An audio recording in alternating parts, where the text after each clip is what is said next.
Hi everyone, I am Punya Agarwal, ACC affiliate and one of the admins of Being ACC, and in this video I will be telling you some of the common AA and AAA mistakes that students do since your exam is day after, and right now you might have been through a lot of mocks, a lot of questions, and there might be certain things that you can miss on in the final paper also. So these are some of the things, I conduct AA and AAA test series, and through checking, I have checked approximately 50 plus mocks at this time, and I have seen some of the very common mistakes that each and every student does in their paper. So I don't want you people to do that in the final paper for sure. So let's begin. The first thing is that not doing at least one mock before the final exam. I have seen people doing at least, they're doing like 4 to 5 mocks also, but at least one proper full-fledged time-bound mock is very important.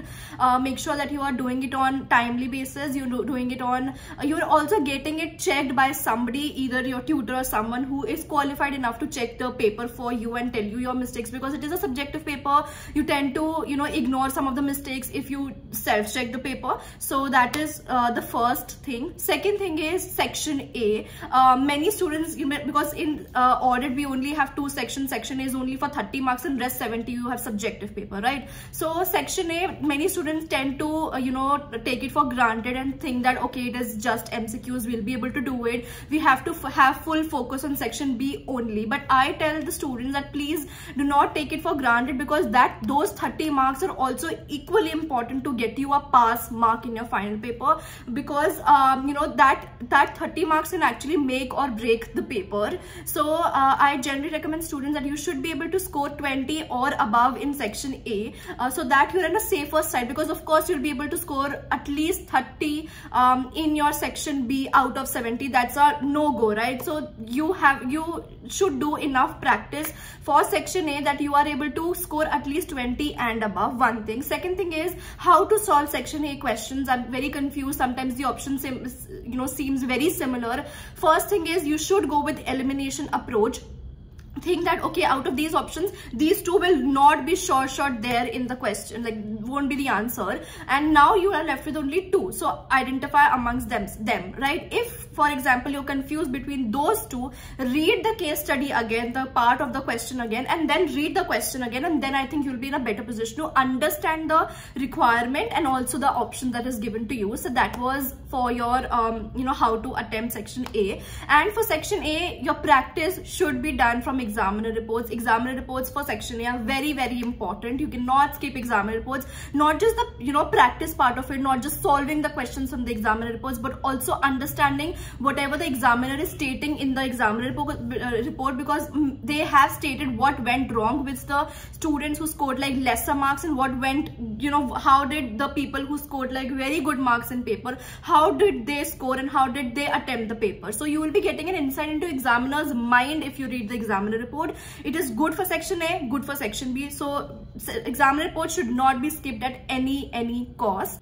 Now talking about the third thing is knowledge-based questions are very important. This is the only area in audit wherein you can learn the things and then you go to the exam and just vomit things. And these are actually very easy in scoring marks. You do not have to put a lot of brains into it. Just have to understand the concept, learn it, and you're good to go. Topics like audit planning, topics like direct controls, what are direct controls, examples of direct controls, all of those things are knowledge-based questions, and they will short account for at least 10 to 15 marks of a paper and very easy marks to grab. So make sure that these are the 2 days when you can actually revise your knowledge-based questions, and then retention would also be better. So this is the best time to do knowledge-based questions.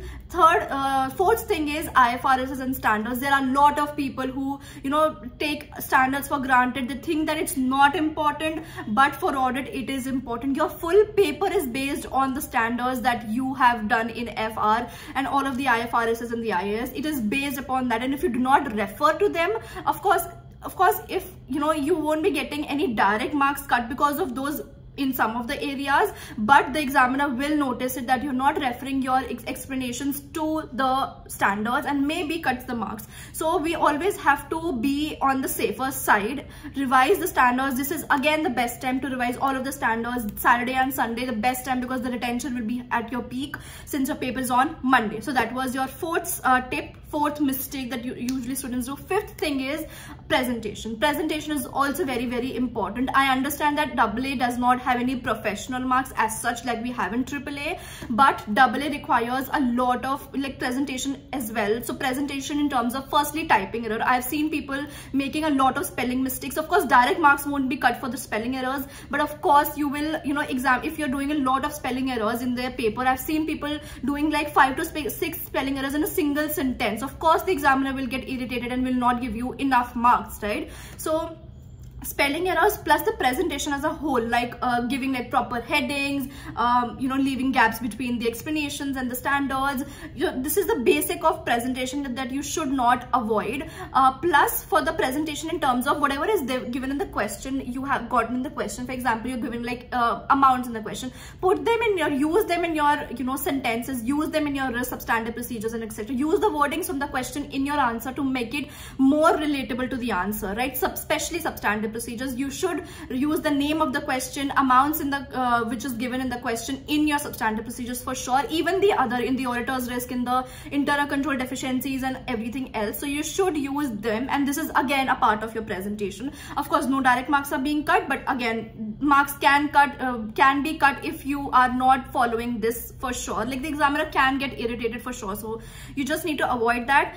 Another big error which most of the students do, that they do not read the question number. Like for example, marks of the questions, if it is like a 5 marker, 4 marker, please do not avoid that, because your answer length and the number of points that you are writing is based upon the marks that the question is asking you for, right? If it is a 5 marker, you have to at least state 5 points. If it is a 6 marker, at least 6 points in the exam. This is not just for your substantive procedures but other knowledge based questions also. I'll give you a very small example. In the pre-June mock that we have of AA, we have a question of direct controls in question number 2, the first part, knowledge based questions, wherein they're asking you what are direct controls and give 3 examples of direct controls, right? That is a 5 marker, right? So there are students who actually wrote like one-liner explanation of direct controls, one-liner explanation, and not even one-liner explanation, just the word segregation of duties, physical controls and reconciliation, and they're good to go. They did not see that it was a 5 marker. Who will give you 5 marks for just writing the wordings? No, right? You have to explain them, and they're specifically mentioned also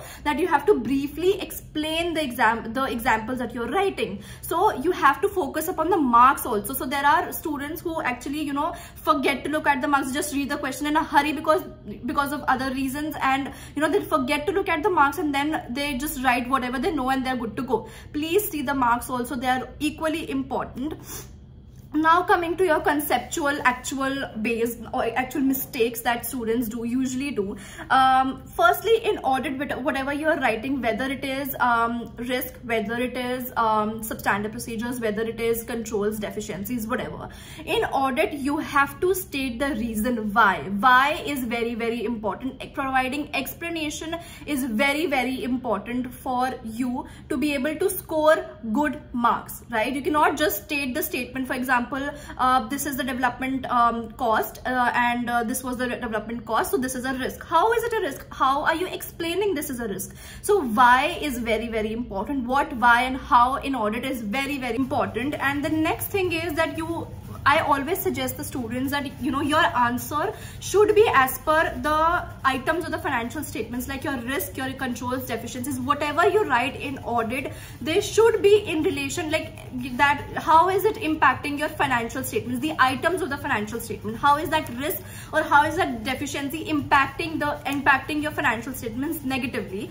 or in terms of your direct controls, how is it impacting your financial statements positively. For example, how will be the revenue impacted, profits, inventory, all of these. So always see how that risk will be impacting the items of the financial statements, and then you'll be writing the overstatement, understatement, misstatement, whatever. So first and foremost thing should be that you should remember that, okay, I have to relate this thing to the items of the financial statements, and then I can move ahead with the explanation of that, right?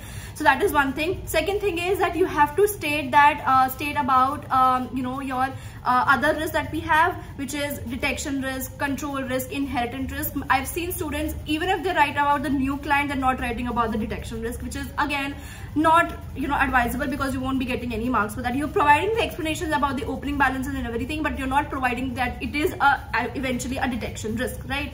So that was again one of the mistakes that I found in the paper. And now talking about substandard procedures, I think the major students have the issue in substandard procedures. I have already posted a video regarding substandard procedures. You can check that out on my YouTube channel. But just to brief you up, your substandard procedures firstly should be as per the number of marks. If it is a 5 marker, at least 5. You can write one extra but not exceed that. I've seen students writing 10-15 points. I'm not even exaggerating, guys. I have seen students writing 10-15 points, learned 10-15 points in a 5 marker, because they have learned it, so they're writing everything that they know, right? Which is not recommendable. Second thing is, do not learn substandard procedures. Substandard procedures are not for learning. You have to understand them. You have to relate them to the case scenario, and then you'll be able to write them better. Third thing is, again, 3 questions, what, why, and how should be answered in your substandard procedures. There are students who miss on writing the assertions. There are students who miss on writing how, which is the supporting documentations, etc. So that has to be there in your answer, or else it won't be, it won't be complete, and of course you won't be getting any marks. Now, I generally recommend students that if it is like a 5 marker, at least 3 points should be as per the case study, and rest 2 can be the generic ones. But the generic ones should also include the name of the question. That is again very important. Please include the name of the question to make it more relatable to the case scenario. And last thing for the substandard procedure is, I always suggest that please write the substandard procedure which are as per the case study first, and then the generic one, so that it just creates a good impact on the examiner, that yes, the person has actually referenced it to the case study and then written the answer. So that was for the substandard procedures. Then for the auditor's report, I know that the people are very comfortable with the auditor's report, but there are students who miss on writing that. So please read the question carefully and then make a sound judgment that whether it is a material error or a non-material error. And if it is not material, then it should be unmodified, unqualified, whatever report. But if it is material, you have to see all the parameters, pervasive, etc. One thing that I saw in most of the scripts, that people are not writing basis for qualified opinion paragraph. That is again very important. 1 mark is for that, and if you miss on, you won't be getting full. So please do not skip on writing basis for qualified opinion paragraph in your last question, which is there. So that was for your auditor's report. Now talking about another important area, which is your control deficiencies and recommendations. Again, as I said, that presentation is very important. So write the statement from the question, then try and explaining the deficiency which is there as per the financial statement, that how will your financial statements be impacted if that deficiency is there in the system, right? So if it is like an inventory thing, you have to talk about that inventory will be eventually misstated or overstated or understated on those lines, right? So that is for your control deficiencies and recommendations. Then I would say that one more thing which is very common is that students actually tend to write a lot of stories in the paper. It's not required. You just have to stick to the point and move on with the question. You do not have to write like stories, keep on writing the points. I've also seen students asking me questions like, ma'am, how many points shall I write in the auditor's response part, or recommendations or test of controls? 1 point per mark is enough. It is for 1 mark, maximum 1, or maximum 2 points. Do not exceed that. I've seen again students writing like 4 to 5 points just to be, they just want to be sure. But you have to also think about the time that you're wasting on that. Of course, you won't be getting any extra marks because if you're writing 4 points, right? So you will have to be a little careful with that and not write extra points. Maximum 2 responses, maximum 2 recommendations, maximum 2 test of controls, and you're good to go with that. You will be getting full marks if it is correct, right? So you'll have to be a little more careful with that. And then coming on to your some of the things that you should do now. These are some of the common mistakes which I found. If these were one of your mistakes also, please correct them and please do not do the same in the exams as well. And I hope this video was very helpful for you. Some last minute tips I will be posting on YouTube again. You can check that video out, and all the very best for your exams. And let me know if you have any doubts in any of the things in the comment down below. You can also message us on our Instagram page.